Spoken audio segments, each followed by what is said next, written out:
Kerkük valisi Mehmet Seman Ağa, Azerbaycan'ın Irak Büyükelçisi Eldar Salimov'la Kerkük Kalesi'ne ortak bir ziyaret gerçekleştirdi.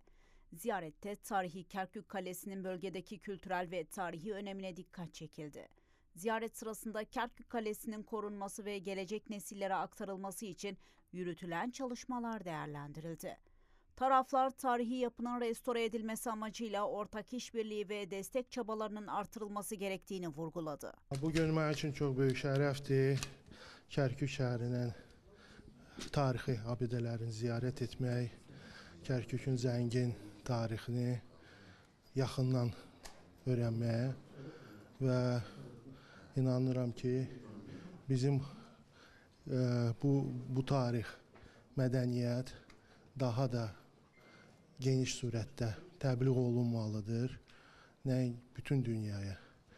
Və mən Azərbaycanlı olaraq burada fəxr edirəm ki, buranı ziyarət etdim.